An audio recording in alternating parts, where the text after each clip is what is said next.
হঠাৎ যমুনার ভাঙনের কবলে পাবনার বেড়া উপজেলার কয়েকটি গ্রাম। ভাঙন আতঙ্কে ঘরবাড়ি সরিয়ে নিচ্ছে নদী পাড়ের মানুষ। আলোচনাতে পাবনা থেকে যুক্ত হচ্ছেন সহকর্মী খায়রুল ইসলাম।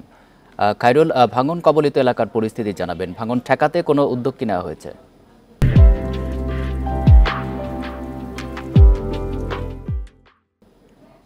আসলে আমি এই মুহূর্তে অবস্থান করছি পাবনার বেড়া উপজেলার নতুন ভাড়েঙ্গা ইউনিয়নের লাইলাই পাড়া এলাকায়, যেখানে হচ্ছে গত 15 দিন আগ থেকে যমুনার এই নদীর ভাঙন দেখা দিয়েছে।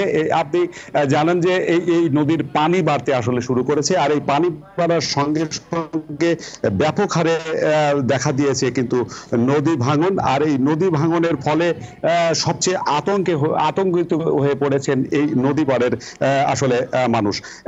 শুধু এই এলাকায় নয়, পার্শ্ববর্তী এই বেড়া উপজেলার হাটুরিয়া নাকালিয়া ইউনিয়নের চর নাগদা সহ যেসব এলাকা রয়েছে, সারাশি, নতুন ভাড়েঙ্গা, লাইলাই পাড়া সহ বেশ কয়েকটি কিন্তু এই নদীর, যমুনা নদীর বা আসলে এই তীর কিন্তু ভেঙে ইতিমধ্যে কিন্তু নদীগর্ভে বিলীন হয়ে গেছে।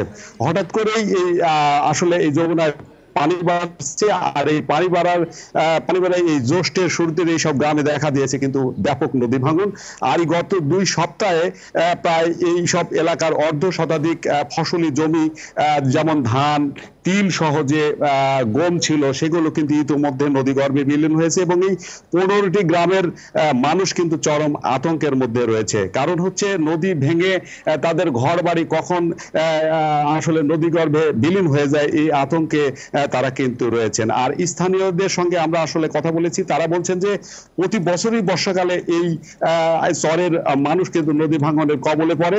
এবারও এই একই অবস্থায় এই অসময়ে নদী ভাঙন শুরু হয়েছে এবং কয়েকদিন আগেই তারা আসলে এইসব ধান কাটা শুরু হয়েছিল, তারা ধান কাটতে পারেনি এবং কিছু ধান ঘরে তুললেও আসলে বেশিরভাগই নদীগর্ভে বিলীন হয়েছে। আর এই বিষয়গুলো নিয়ে আমরা আসলে কথা বলেছিলাম পানি উন্নয়ন বোর্ডের নির্বাহী প্রকৌশলী, তত্ত্বাবধায়ক প্রকৌশলী পাওয়ার, তার সঙ্গে কথা হয়েছে। তিনি বলছেন আসলে যে আমরা এই বিষয়ে আসলে ঊর্ধ্বতন কর্মকর্তাদের সঙ্গে কথা বলছি এবং তারা বরাদ্দ পেলেই এই আসলে তারা নদী ভাঙন রোধে তারা ব্যবস্থা নেবেন। আর একটি তথ্য আপনাকে জানিয়ে রাখি, শুধু এই জমি নয়, ফসলি জমি নয়, পার্শ্ববর্তী মসজিদ, মন্দির এবং যেগুলো রয়েছে, শিক্ষা প্রতিষ্ঠান রয়েছে, এগুলো কিন্তু চরম হুমকির মুখে রয়েছে এই নদী ভাঙন এলাকায়। এই ছিল আমার কাছে আসলে পাবনার নদী ভাঙন নিয়ে সর্বশেষ।